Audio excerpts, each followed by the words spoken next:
يا مساء الحزن الممزوج بالفخر، يا مساء الروخ بلانكوس. الكرة كانت قاسية علينا كالعادة، ولو كنت فاكر ان الاتليتي خسر امبارح في نهائي كاس الملك عشان كان وحش، يبقى انت غلطان ومشوفتش الماتش.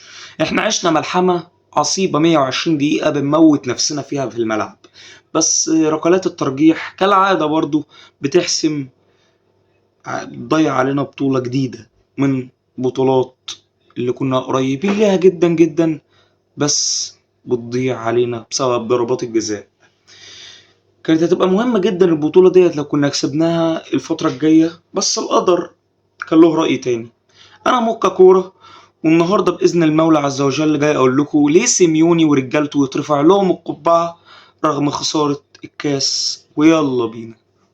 الماتش بداية قوية جدا وصناعة كبير جدا جدا مشجعي أتلتيكو مدريد، وواحد منهم ضم لا ريال بيش في 14 يسجل الهدف عن طريق نيتشه ويعزز 1-0.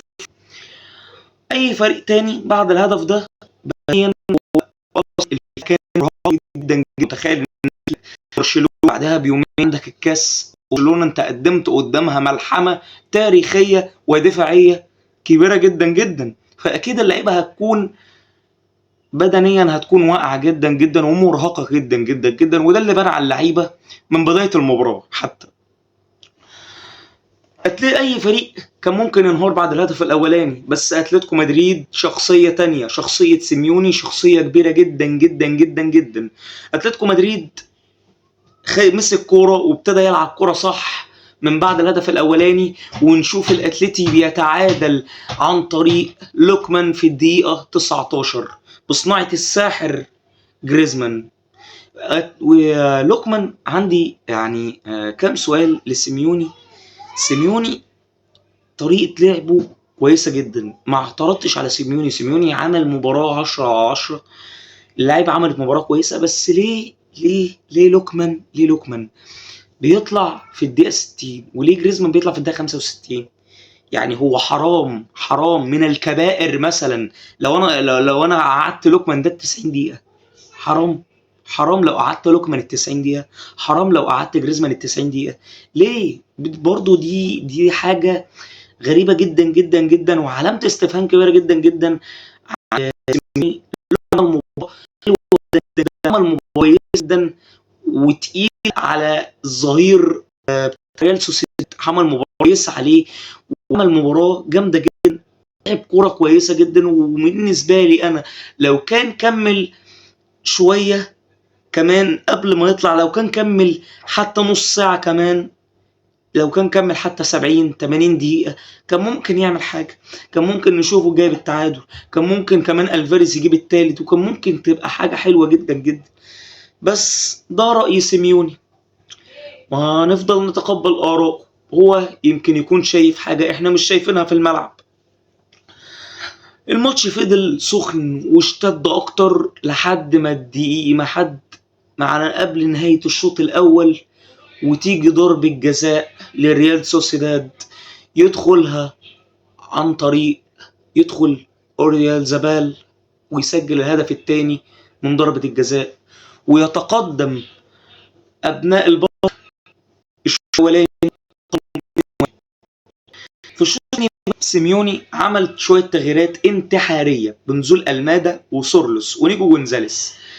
طبعا في الوهلة الأولانية انت تشوف التغييرات، يعني المادا ما بيلعبش كتير، نيجو جونزاليس آخر ماتش شفناه كان عامل طرد في ماتش برشلونة، ولكن هو كان ليه نظرة ثاقبة، واللعيبة ديت فعلا عملت أداء كويس جدا جدا، ودخلوا سجلوا ضربات الجزاء ما عدا سورلوس ضيعها.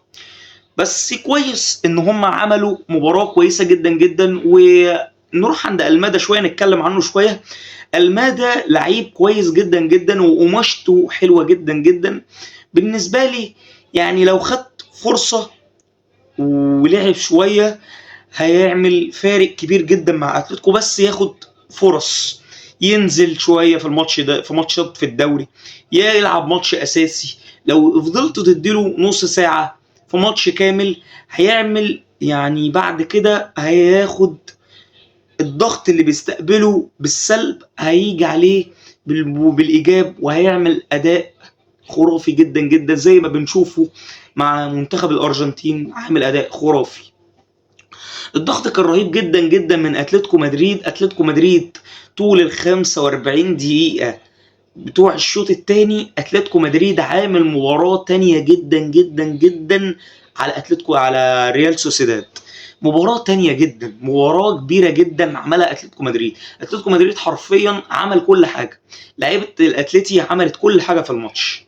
يعني انا كنت بتفرج على الماتش، اللعيبة عملت كل حاجة، فرص تلاقي، عرضيات تلاقي، ولكن ريال سوسيداد كان قافل دفاعه، كان راجع ب11 ورا، ال11 ورا كانوا راجعين. فدي حاجة كانت صعبة على لعيبة اتلتيكو مدريد لحد ما الدقيقة بالظبط تيجي 83، وجوليانو الفاريز اللي عندي برضو عليه علامة استفهام يعدي ويوسع لنفسه ويشوط الهدف التعادل، تيجي في الدقيقة 83 وجماهير اتلتيكو مدريد تتنفس الصعداء، ويبقى في لسه امل ان احنا نسجل هدف ونلحق نسجل هدف ثالث ونعمل ريمونتاتا كبيره. حتى كمان سيميوني احتفل بعد الهدف ده احتفال رهيب جدا جدا. عندي بقى علامة استفهام على خوليان الفاريز. خوليان الفاريز. خوليان الفاريز لعيب كبير جدا جدا، جه من السيتي، عامل معانا الموسم اللي فات اداء جبار خرافي. الاداره الجديده بتاعت شركه ابولو قالت ان هي وبتخطط ان هي يبقى جوليان الفاريز هو اللي يبقى يعني هو حجر الاساس للفرقه، وهو اللي يبقى يتبني عليه الفرقه بتاعت اتلتيكو مدريد الفتره اللي جايه. بس الظاهر ان جوليان الفاريز مش عايز كده. جوليان الفاريز اداؤه مهزوز الفتره اللي فاتت جدا جدا جدا جدا، اداؤه مهزوز بسبب ان يعني تردد اخبار وتردد شائعات ان برشلونه عايز يقدم له عرض، وبرشلونه عايز يضغط، وهو في اخبار قالت ان هو منفتح. انا ضد الاخبار دي تماما، وطلعت هنا على قناتي هنا وفي فيديو من فيديوهاتي قلت لجوليان الفاريز ما تبصش للفيديوهات للاخبار. ما انت لو بصيت للاخبار خلاص دماغك كله بقى مشتت. جوليان الفاريز لازم يركز ولازم يفوق الجون. بس جوليان الفاريز يعني شجع اتلتيكو اهو، بقول لك ده مش اداء جوليان الفاريز. طبعا في ناس هتقول لي ده سجل جون ومش عارف ايه، برضه ده مش اداء. لما لعيب طول ال90 دقيقه مختفي لحد ما يظهر في الدقيقه 83، فده مش لعيب. هتقول لي طب ما عادي، ما في لعيبه بتعمل كده ماشي، بس في لعيبه لما بتعمل كده بترجع، بتبقى جعانه كوره، لما بتجيب جون تبقى عطشانه كوره، عايزه هدف التاني في التالت تجيب وتحاول تضيع فرص. انما جوليان الفاريز ما فيش. هتقول لي طريقه لعبه ان هو بينزل من تحت المهاجمين وبيعمل فرص، ما شفتش الكلام ده خالص طول الشوط الاولاني والشوط الثاني لحد الجون. جاب الجون ابتديت اشوف ملامح، ابتدى يحاول. بس احنا مش هنفضل على كده يا الفاريز، عايزين الفاريز جديد، عايزين الفاريز يتحسن، لان انت عندك الفتره اللي جايه انت عندك يعني مباراه ضد ارسنال، مباراه خطيره جدا جدا جدا جدا، ولازم جوليان الفاريز يحسن من نفسه.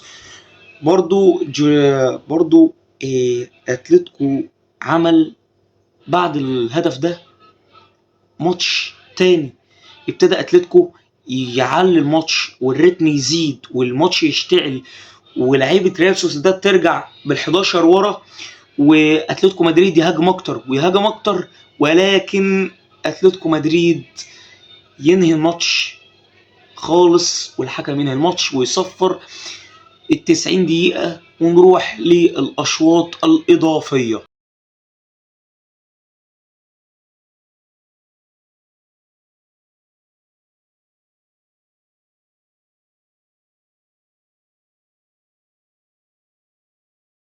في الإضافية عمل فرص جدا جدا، عرض جاردوزو في الموضوع 83 لحد نهاية ال 120 دقيقة. أتلتيكو مدريد عمل كل حاجة في المباراة. كمان عايز برضو أشكر ليماند وبوب، اتنين عملوا حملة جيدة جدا جدا جدا جدا. ماتش ازداد أكتر اشتعال والملعب ولع أكتر، بس الحظ والقدر أراد إن احنا نروح لضربات الجزاء وإن احنا نخسر بضربات الجزاء كالعادة. اتلتيكو مدريد ضاعت منه بطولات كتير جدا بسبب خسارة ضربات الجزاء. ضربات الجزاء يعني هي لعنة على اتلتيكو مدريد. سورلوس والفاريز ضيعوا ضربات الجزاء، والمادا وجونزاليس سجلوا، والماتش خلاص اتحسم لريال سوسيداد، حسموه بضربات الجزاء 4-3. مبروك على ريال سوسيداد اللقب. في النهاية اتلتيكو مدريد عمل مباراة كبيرة جدا جدا وملحمة تاريخية كبيرة جدا جدا، بس الحظ والقدر أراد إن ريال سوسيداد يحسم اللقب. ولكن لا تيأس يا مشجعي اتلتيكو مدريد، لا تيأسوا، فإن تشجيع اتلتيكو مدريد فخر وشرف لكل من يشجعه. عاش الأتليتي دائما وأبدا. وفي النهاية متنساش تعمل لايك واشتراك وسبسكرايب عشان يوصلك كل جديد، وسلام عليكم.